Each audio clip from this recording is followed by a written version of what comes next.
Well, first of all, Darren, revelations that a 26-year-old Lebanese man is suspected by the United States Justice Department of piloting a jetliner which may have been sent to target the White House has shocked and disturbed his family here in Lebanon's eastern Bekaa Valley. Now, the man at the center of this is Ziad Jarrah, and he is alleged to be one of the hijackers on United Flight 93, which crashed in a field some 80 miles from Pittsburgh shortly after 3 other jets struck the World Trade Center and the Pentagon.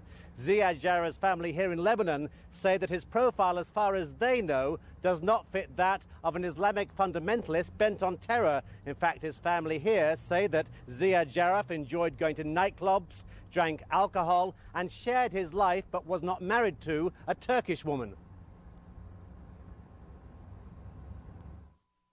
He never acted or talked in a way that you could have an understanding that he might be related to this. He has his girlfriend, he goes to nightclubs, he drinks sometimes. His way of life can't be related to these parts. Now, Ziad Jarrah's life away from Beirut began in Germany 4 years ago when he began engineering studies by proud parents who actually paid for that training, those courses out there. Jarrah also went to the Hamburg Mechanical Technical Institute, where 2 other suspected hijackers were also studying its thought at the same time. Around a year ago, Jarrah told his parents that he was in the United States taking part in a seminar organized by the Boeing Aircraft Corporation that was related, he said, to his studies. After that, Jarrah returned to Hamburg, receiving yet more help from his parents. Later, he told them that he was going to Florida, was in Florida, training to be a pilot. They assumed all was well. Jarrah's last call home here in Lebanon came just 2 days before the suicide attacks, when he thanked his ailing father for sending him yet more money. The only time that Jarrah's movements raised concern here in Lebanon was when his Turkish girlfriend told his family that she thought he may have gone to Afghanistan with friends when they had separated for several weeks. Now, that is not being confirmed by the family. They say they have no evidence that he went to Afghanistan, and the family here in Lebanon is saying that they are more than willing to cooperate with the international inquiry. Back to you, Darren. Brent, one question for you here. If, in fact, the family doesn't believe or is in shock and denial over what their son is accused of doing, what, in fact, did they think he was doing? Just that he was a student at all these places they were paying for him to attend?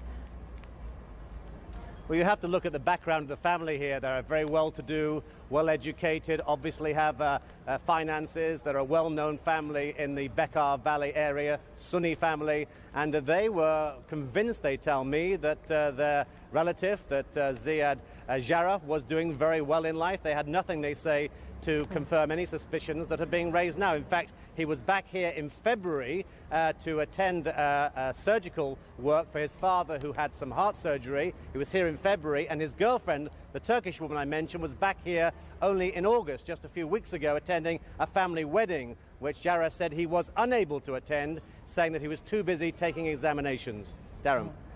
Brent Sadler in Beirut. Brent, thank you very much. Ziad Samir Jarrah was born in Beirut, Lebanon, to secular parents, wealthy mother and father, and a large background, many aunts, uncles, and cousins. He grew up around rich, poor, Christian, Jew, Muslim, and he offered very little interest in religious matters. He wanted to grow up to be a pilot, but his father disavowed such an idea for fear that he would lose his son. The father would lose his son to an accident. Considering that pilots often make mistakes, in which his son often did as a child. We won't start with his birthplace, the anomalies regarding Ziad Jarrah, and there are many, start after he had left his home country to go to Germany. These are where the anomalies start. And we will start by March of 1995. A man named Ziad Jarrah rents an apartment in Brooklyn, New York. The landlords later identify his photograph as being that of the 9/11 hijacker. A Brooklyn apartment lease bears Ziad Jarrah's name. The Los Angeles Times would later report, quote, another man named Hassan Jarrah lived with Ziad, drove a livery cab, and paid the $800 monthly rent. The men were quiet, well-mannered, said hello and goodbye. Ziad Jarrah carried a camera and told his landlords that he was a photographer. He would disappear for a few days on occasion, then reappear. Sometimes a woman who appeared to be a prostitute arrived with one of the men. Me and my brother used to crack jokes that they were terrorists, said Jason Matos, a construction worker who lived in the basement there and whose mother owned the house. However, another Ziad Jarrah is still in the home country of Lebanon at the time. He is studying in a Catholic school in Beirut and is in frequent contact with the rest of the family. His parents drive him home to be with the family nearly every weekend, and they are in frequent contact by telephone as well. Not until April of 1996 does this Ziad Jarrah leave Lebanon for the first time to study in Germany. His family later believed that the New York lease proves that there were two Ziad Jarrahs. Evidence seems to indicate Jarrah is also in two places at the same time from November of 2000 to January of 2001.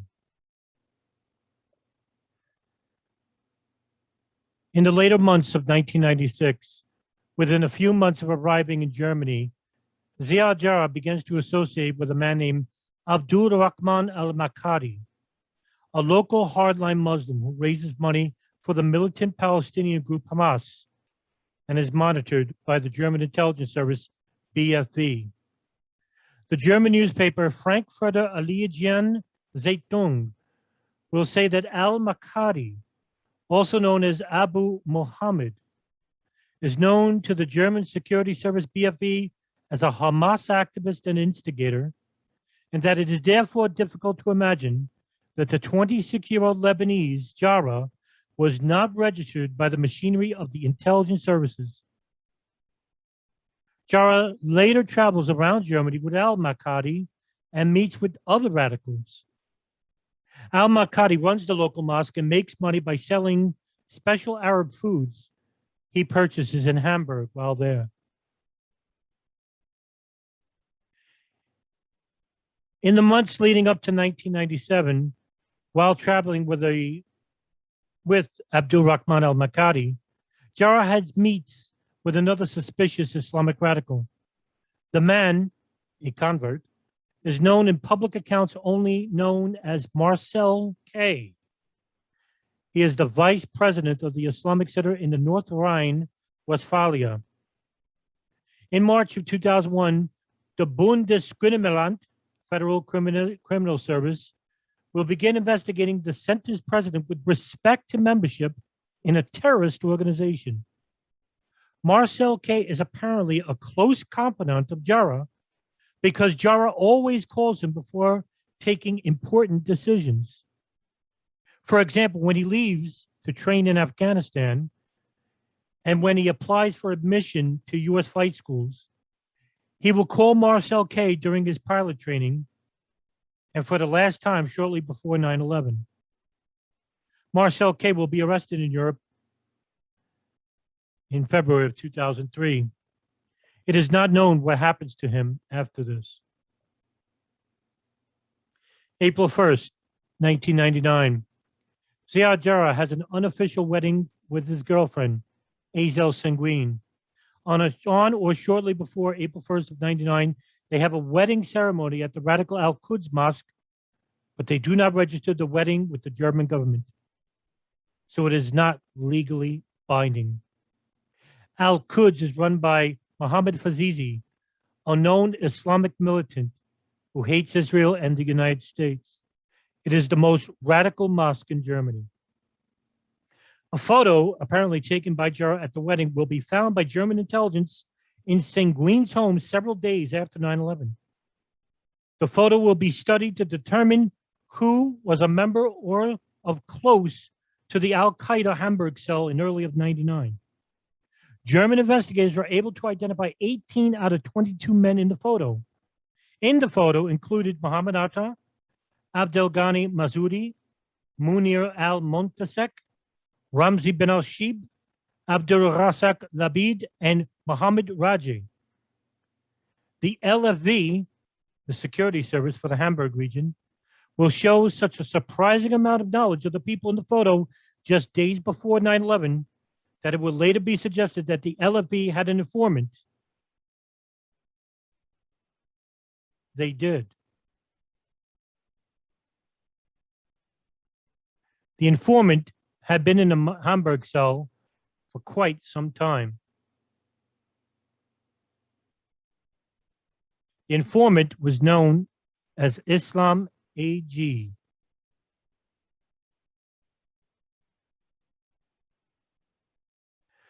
Other intelligence services in Germany suggested that the LFV noted and indicated that if the LFV did not have an informant involved with the Al-Quds Mosque since 1999, at the very least, it had a great deal of knowledge about the Al-Qaeda Hamburg cell members. But this information was never shared.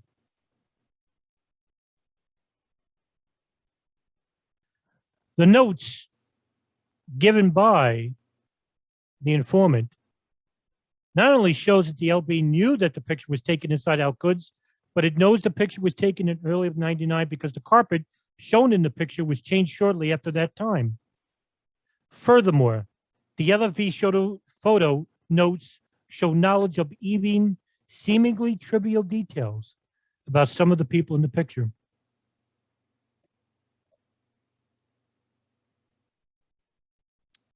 December 1999, Muhammad Atta, Ziad Jarrah, Marwan al-Shehi, Ramzi bin al-Shib, and Nawaf al-Hazmi meet to discuss the 9/11 operation at a building known as the House of al-Ghamdi in Kandahar, Afghanistan, according to a statement made by Ramzi bin al-Shib in an interview prior to his capture in 2002.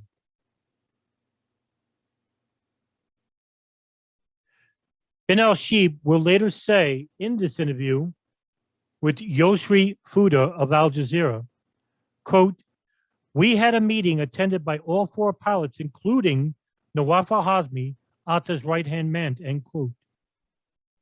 The Guardian will interpret to mean al-Hazmi was not Hani Anjur as well later in the report.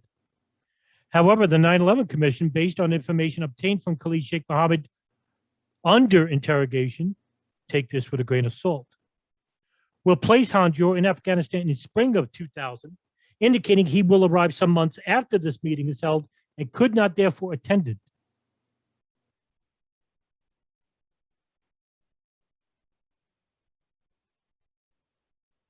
January 18, 2000, Muhammad Atta and Ziad Jarrah are filmed together recording their martyrdom wills in Afghanistan. The video footage will later be captured by U.S. forces in late 2001 and leaked to the media in late 2006.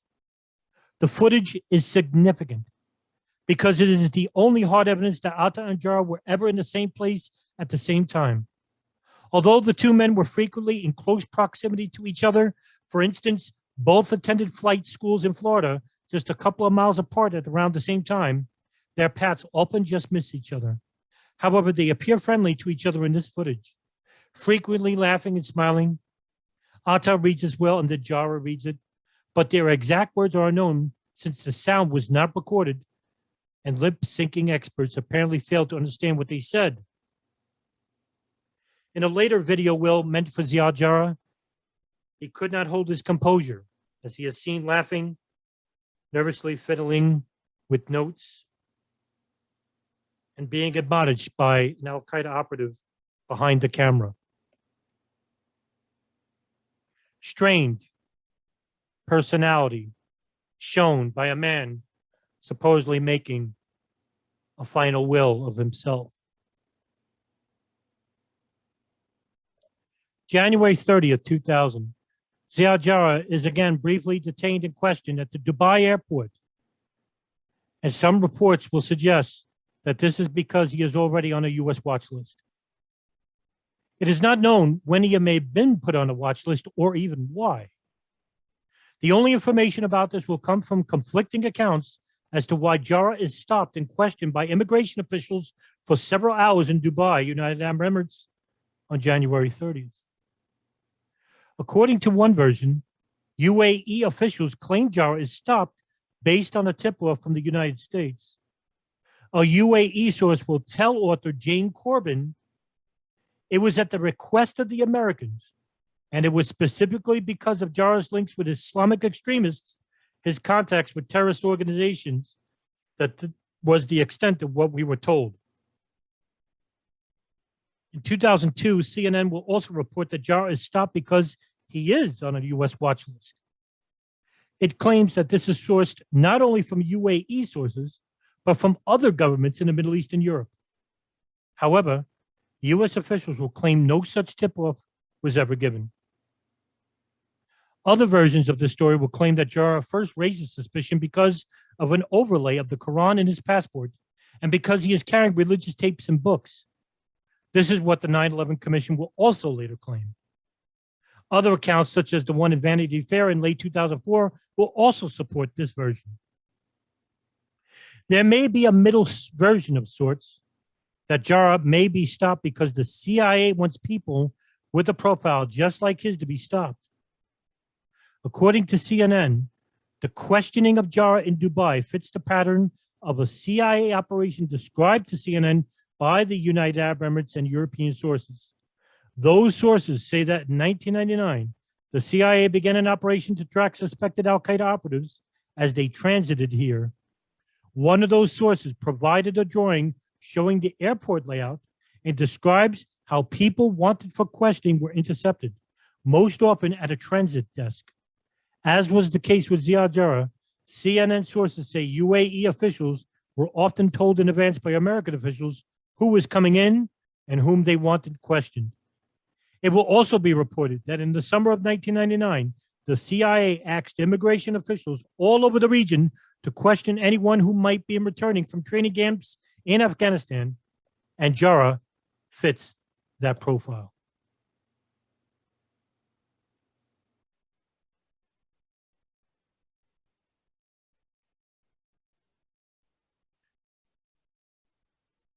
The next day, on January 31st, the CIA and the United Arab Emirates officials apparently failed to warn German intelligence about Ziad Jarrah passing through security.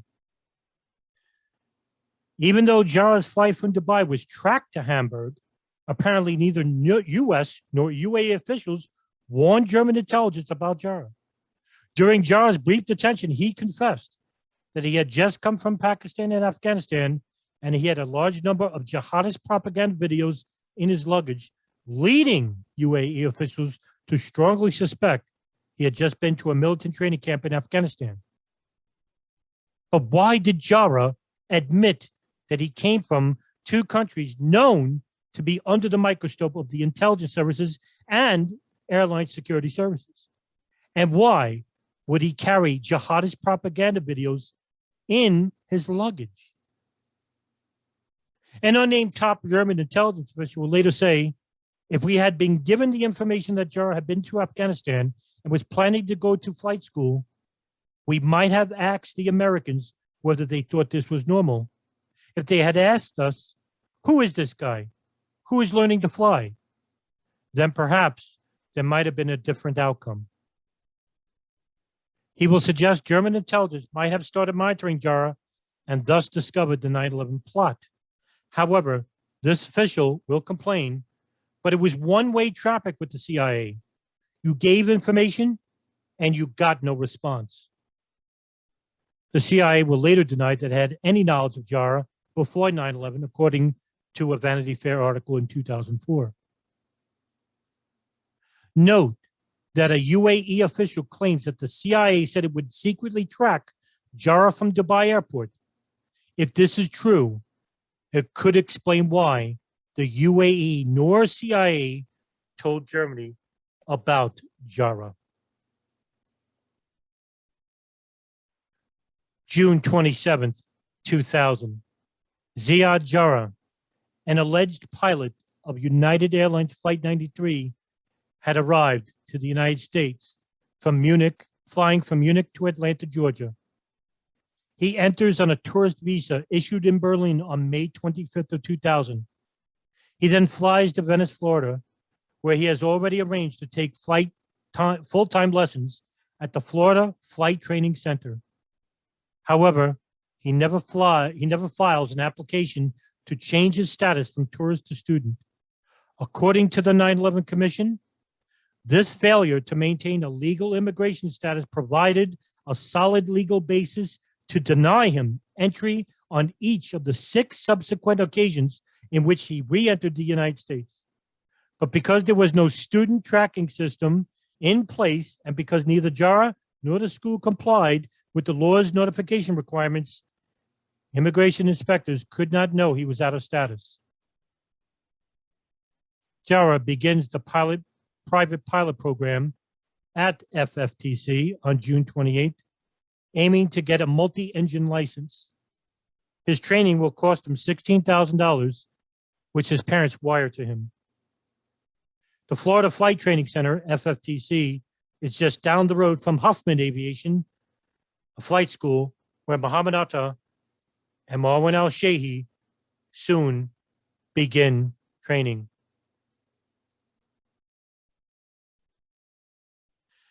Having arrived in Venice, Florida in early July of 2000, Marwan al-Shehi and Mohammed Atta rent a room in the South Venice home of Charles Voss, a bookkeeper at Huffman Aviation.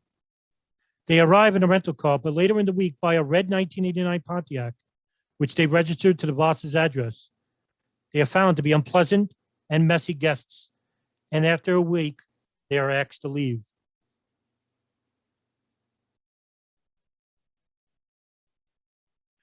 November 24th, 2000.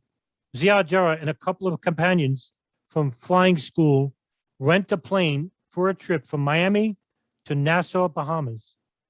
There is no immigration departure record, although there is a record of his re-entry. Upon his return to the U.S., Jarrah undergoes immigration and customs checks, including an inspection of the plane by customs for the presence of drugs, contraband, and currency. He will later tell his girlfriend that the pilot gets drunk in Nassau and he has to fly back himself, although he does not have a license for the plane. Jarrah should not be readmitted to the U.S. because he is out of status, and he had breached immigration rules by taking a flight training course despite entering the U.S. as a tourist, but this is apparently not noticed. On February 25th, 2001, Ziad Jarrah arrives in the U.S. for the 5th time and is admitted at Newark as a business visitor, receiving a 6-month stay. This is unusual, as inspectors usually give business visitors 1 to 3 months, depending on the port of entry, and 6 months only when the visitor can document the purpose of the stay, which Jarrah apparently does not do. Jarrah actually should not be admitted at all because he is out of status, for he had breached immigration rules by taking a flight training course despite entering the U.S. as a tourist, but this is apparently not noticed. Again and again, Ziad Jarrah is given a pass, even though he has overstayed his visa 6 times.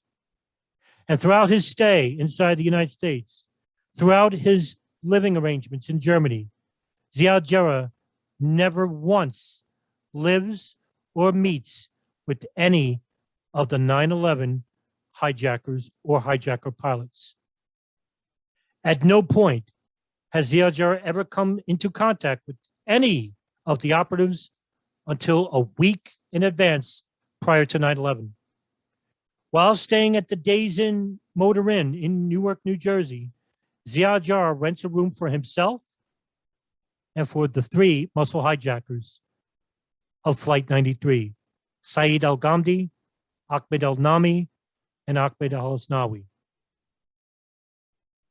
You would think being that he is a pilot hijacker, one of the main arteries of the largest terrorist operation known to the United States and beyond, the most important operation that one of the lead operatives would get to know the spokes in the wheel or his other adversaries involved with the plot. But there's a lot more to the background of Ziad Jarrah. A lot more. According to a New York Times article, headliner, Lebanese in shock over an arrest of an accused spy, written by Robert Worth, dated February 18th, 2009. For 25 years, Ali al-Jarrah managed to live on both sides of the bitterest divide running through this region. To friends and neighbors, he was an earnest supporter of the Palestinian cause, an affable, white-haired family man who worked as an administrator in a nearby school.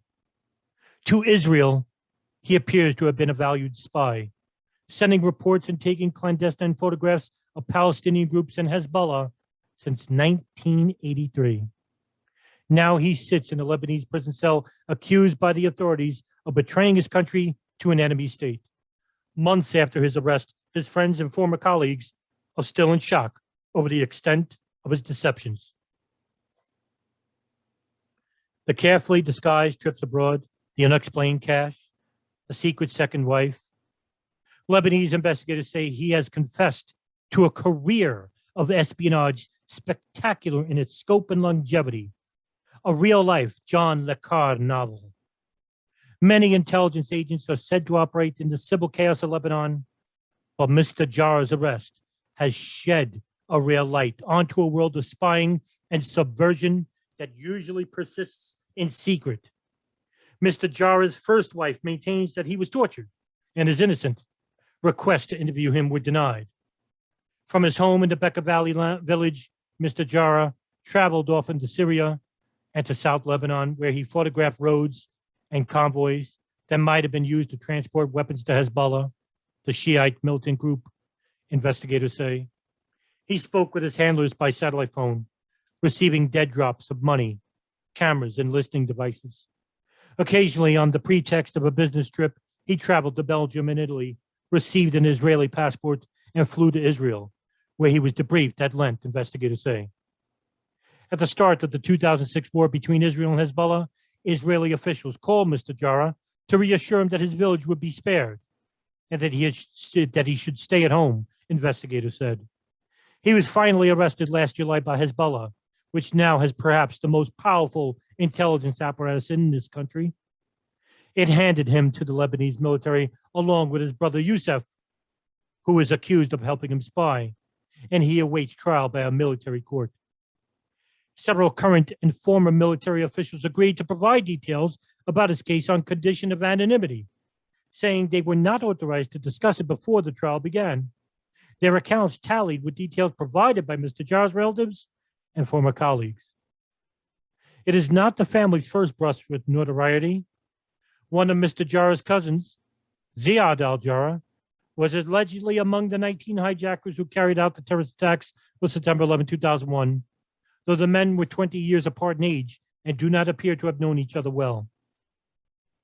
Mark Regev, a spokesman for Israel's Prime Minister Ehud Olmert, declined to discuss Mr. Jarrah's situation, saying, "It is not our practice to publicly talk about such allegations in this case or in any case."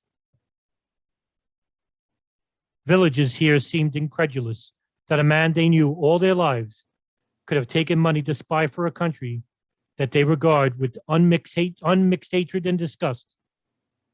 Many, however, maintained his innocence. But Raja Moshesh, the Palestinian doctor who was his partner for years in a school and health clinic here, did not. "I never suspected him before," said Dr. Moshesh.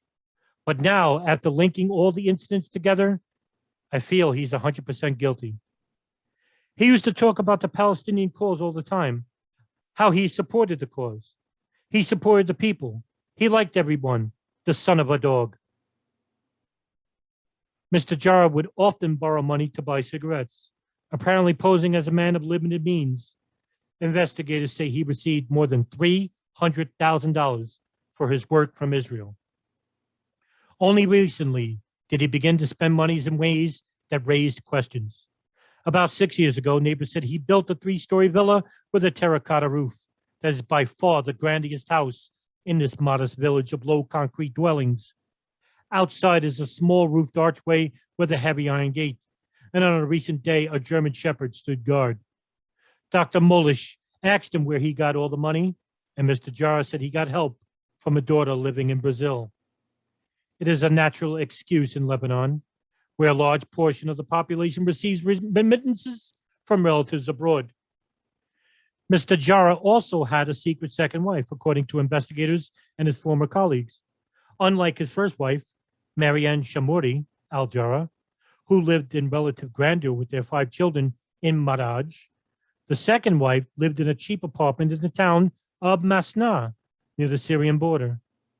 This apparently allowed Mr. Jarrah to travel near the border in an unremarkable guise of a local working class man. Ali al-Jarrah has said to have was recruited in 1983, a year after Israel began a major invasion of Lebanon by Israeli officers who had imprisoned him, according to investigators. He was offered regular payments in exchange for information about Palestinian militants and Syrian troop movements, they said. After Israel withdrew from Lebanon in 2000, thousands of Lebanese from the occupied zone in the south were tried and sentenced mostly to light prison terms for collaborating with Israel. Far from the border, a different class of collaborators rooted in their communities persisted. A few have been caught and sentenced. Mr. Jarrah's motivations remain a mystery. He said he tried to stop, but the Israelis would not let him, investigators said. It all came to an end last summer. He went on a trip to Syria in July, and when he returned, he said he had been briefly detained by the Syrian police, his first wife said. He seemed very uneasy, not his usual self, she said. He left his house that night saying he was going to Beirut and never returned, Ms. Jarrah had said later. Only 3 months later did she get a call from the Lebanese army saying it had custody of him. A few weeks ago, Ms. Jarrah said she was allowed to see him. He looked terrible, exhausted. Lebanese security forces released a photograph of Mr. Jarrah taken before his arrest. In it, he appears against a blue and white backdrop, dressed in a formal dark shirt, wearing an enigmatic smile.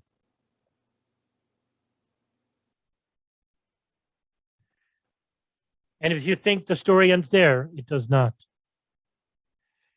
Very few know about Assem al-Jarrah, the uncle of Ziad Jarrah. And very little information is there on the internet.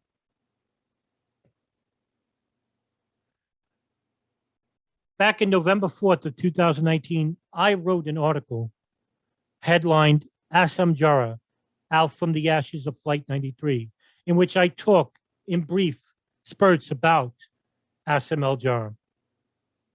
Assem Omar Jarrah was born in 1962 by the Bekaa Valley, Lebanon. His family began noticing the fluctuation of his visits back home and also noticed his very lavish lifestyle. His expensive and egregious nature was even noticed by intelligence contacts he did business with. Assem was known for his manipulating nature and in time began a connection to the members of the Stasi, the East German security services in which he lived in, the German Federal Intelligence Services, or the BND, as well as being coveted by the Abu Nidal Organization, the ANO, whom began taking a liking to the impressionable businessman. One of his German handlers tells Der Spiegel, a German publication, that Jarrah played us all for fools. He had tons of cash, women, simply everything. Assem, however, denies that he ever spied for anyone. But by the mid-1990s, it was suspected he was also dealing with the Central Intelligence Agency. Asla Andishaltabas, a reporter from the Wall Street Journal, even describes Assem Jarrah, as working very closely with the ANO, even having a separate file within the German intelligence agency, the BFE.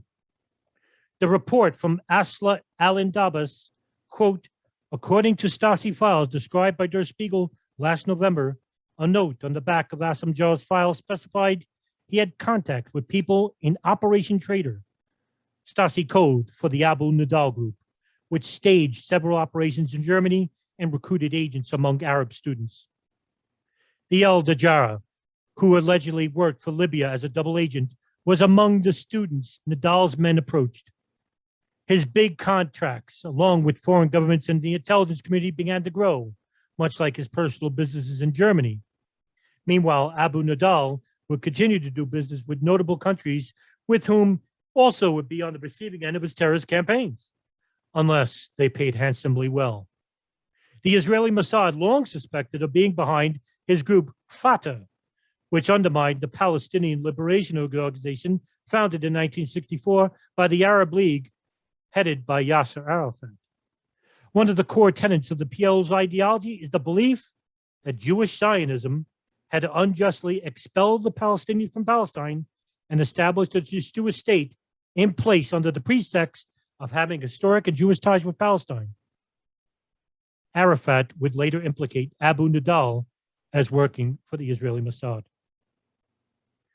Jarrah would continue his close relationship with even Libyan President Muammar Gaddafi, and with German intelligence. Jarrah had later explained, I do not deny that I have received money from Libya because in Greifswald, I found the German Arab Friendship Society, which is supported by the Libyan government. Because of these actions, he had, or of course, also have to speak with security. Thus was the case in the GDR. Jarrah also maintains he had nothing to do with terrorism-related activities. However, members of his family thought otherwise. While one stated to Der Spiegel, Assem sells information for money, whether they vote or not. After the September 11th attacks, media reporters would quickly descend on the shocked Jarrah family home in Beirut. Salim al-Jarrah, father of Ziad Jarrah, would continually deny vehemently that what was reported about Ziad Jarrah, his son, as being an Islamic extremist, was shamelessly wrong. Incorrect, they said. He denied that Ziad Jarrah would ever hijack a plane and crashing it and killing people. However, only one member of the Jarrah family would not only implicate Ziad as being involved in the 9/11 attacks, but that he was indeed an Islamic fundamentalist. Assem Jarrah would later tell German authorities at the BFE on September 17th, 6 days after the attacks, that Ziad went to Pakistan or Afghanistan in 1999, and when he came back, he yearned to die as a martyr. However, according to most everyone in the Jarrah family, his friends, and even his girlfriend, Azil Senguin, nothing was ever related to them by Ziad regarding his willingness to die as a martyr. In fact, only the intelligence committee would know after the fact that Jarrah even went to Afghanistan in 1999. U.S. investigators would later claim that Ziad Jarrah was not very close to his second cousin, Assem, but Gunther Lach, an investigative journalist at Der Spiegel, countered otherwise. He was the one who picked him up at the airport when he first came to Germany. The uncle paid for his apartment. He really took care of him. The story is also quite similar to Ziad Jarrah's uncle, Ali al-Jarrah, who would later be arrested in 2011 in Lebanon for being an Israeli spy for 25 years. It seemed even after all this time, nothing would become of Assem Jarrah, as he continued to live under a seemingly quiet lifestyle after all these years of being involved with numerous intelligence entities. That is, until his business card was found amongst that steaming wreckage of United Airlines Flight 93. On the back of the card were some handwritten notes. The notes included an address in Germany linked with Ramzi Ben Ashib, a member of the hijacker cell in Hamburg, Germany. The address was located in Wilhelmsburg at a red brick pre-war housing project where Mohammed Atta and Marwan al-Shehhi also lived. The Jarrah family, very much like a puzzle with missing pieces, has many more questions than answers as to why it seems that certain members of the Jarrah family are inexplicably linked to some of history's most infamous terrorist activities.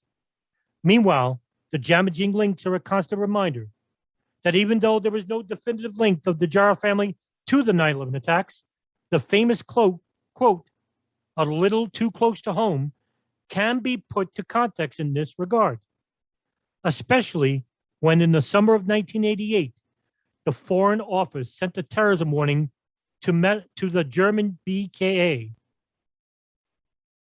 Content: the terrorist Abu Nidal plan on August 20th, an attack on Lufthansa Flight 651, Athens-Frankfurt, code name of the operation, Jarrah. The Jarrah family continued to be synonymous with the 9/11 attacks, along with being involved with the Abu Nidal Organization and with Israel, Libya, Germany. Coincidence? Or something far more nefarious? It is also important to note that after the 9/11 attacks, Ziad Jarrah's girlfriend, Aziel Sanguine, would report to the German BFV, in which she would undergo an interview. Most of the interview is redacted. However, it is important to note that Aziel Sanguine would then enter the Witness Protection Program. The question is, why would she be whisked away forever, living under another assumed name, when her life was no longer in danger? That she posed no threat, but that she gave information regarding Ziad Jarrah. It seems that with Ziad Jarrah and certain family members, there are more questions than answers.